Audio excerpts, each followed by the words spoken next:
Tonight, 9 Phoenix police officers hurt in a shooting and barricade situation. One woman is dead, and police say the suspect behind all of this now dead as well. The ABC 15 drone over that neighborhood. You can see all of the police cars, including SWAT vehicles. And here's what we know. One officer was shot multiple times. 4 other officers also shot, and still 4 others hurt by shrapnel. Let's show you a map now where all of this is playing out. It started about 2 this morning at a South Phoenix home near 51st Avenue and Broadway. Officers were taken to the hospital to be checked out and treated. You can see the line of police vehicles out in the parking lot. The community also showing its support to the officers hurt in this ambush. These blue ribbons now being placed all around the hospital. And ABC 15 has complete team coverage on all the angles of this big story. We're at the scene and hospital, and we're hearing from neighbors. But we begin our coverage with Faye Fredericks. She's live at the scene, which remains blocked off tonight, Faye.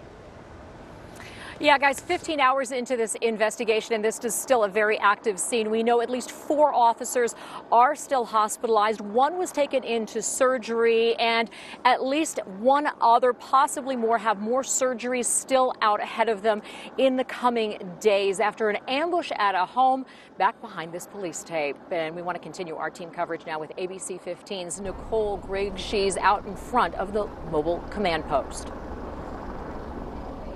And Faye, the best way to describe what happened here overnight is a very violent night for these Phoenix police officers. As you all mentioned, 9 officers hurt, 5 hit with gunfire, 4 with shrapnel. 1 of them was in serious condition, but they're all expected to be okay. Hours of terror overnight for Phoenix police officers when a suspect inside a barricaded home opened fire on them. Here's the image capturing those moments as officers on the front lines working to rescue their shot colleague. The first call came in at 2 a.m. and when the first officer arrived, he was actually invited inside by the suspect, an adult male. As he approached the doorway, the suspect ambushed him with a gun and shot him several times. That officer able to escape the gunfire, then cameras were rolling as a man set a baby girl outside the front door. You'll see the baby laying there alone as that unidentified man walks out with his hands up as they approach the infant on the ground to scoop it out of harm's way. Then you hear the gunfire. The group of officers ambush, fired upon from inside the home. The scanner traffic capturing the fear, confusion, and trying to figure out how many officers were wounded. We have 3 more officers shot. We have the 1 and then we have 2 more. There are 3 more officers shot. ABC 15 asking Phoenix police if they think the baby was used as a decoy to attack those officers. We don't have any information to suggest that, but it's very early on in the investigation. In total, 5 officers were shot. 1 was seriously hurt. 4 others were hit by shrapnel. Fortunately, all are expected to survive. It just shows the type of person that decides to do this career. You know, it's not for the money. It's not for the accolades. It's a calling. And thankfully, that baby is also okay. However, that victim inside the house, we have learned that she has died at the hospital. Now, we're told that the man and woman, they were former boyfriend and girlfriend. That baby is believed to be their child. We're live in Phoenix. Nicole Griggs, ABC 15, Arizona. Nicole, thanks. And as we mentioned, the suspect in all of this is now dead. He's been identified as Morris Richard Jones III. ABC 15 investigator Melissa Blasius found that Jones, who was 36 years old, had a long criminal history. He went to prison in Oklahoma for a stolen car case at age 18. Jones spent much of his adult life in the federal court system. He was convicted for being a felon in possession of a gun and smuggling illegal immigrants. And just last year, he was locked up again for using drugs while on federal probation. And our team coverage continues with ABC 15's Lizdelia Caballero. She's been out here all day as well. She's been speaking to people who know the suspect. Lizdelia? Yes, and they, like many others in this neighborhood, are still visibly shaken. Some neighbors telling us they still haven't been able to get back into their homes yet. As for those who knew the suspect, one of them telling us she was actually on the phone with him when all of this was unfolding.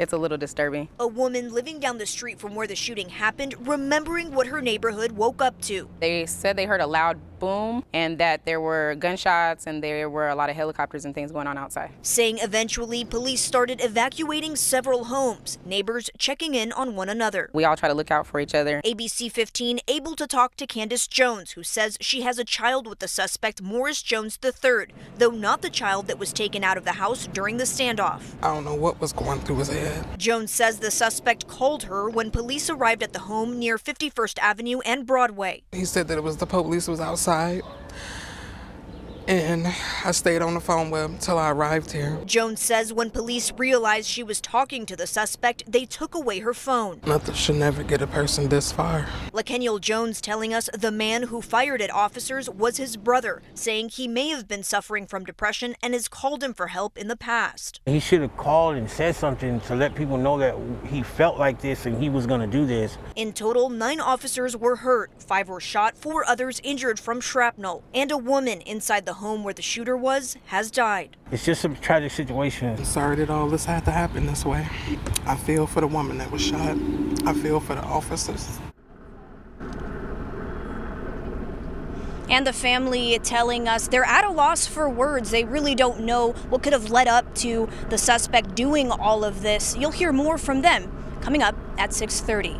Reporting live in Phoenix, Luz Delia Caballero, ABC 15, Arizona.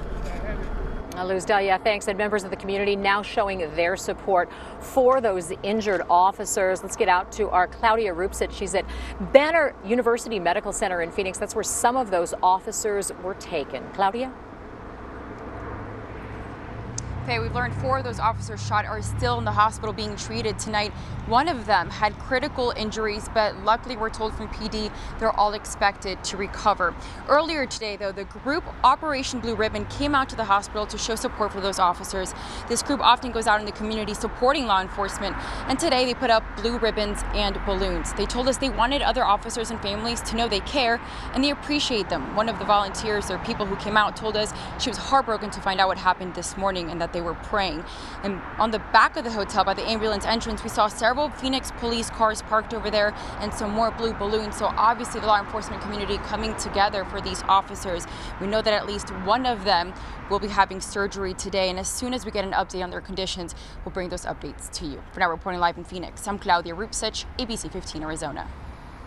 And Claudia, thanks. I want to take you up to the Cliff Castle chopper now, up over the scene, and you can see there is still very much a heavy police presence here, a lot of crime scene tape, a lot of officers still here on the scene. And we will be here on the scene throughout the evening as well, bringing you any developments in this story. Katie, we'll send it back to you. Faye, thank you. And we want to update you again. Be sure to stay right here with ABC 15 for all of our updates coming into the newsroom on abc15.com. On our app, on our streaming platforms. We will keep you in the know for the very latest developments on these 9 officers injured.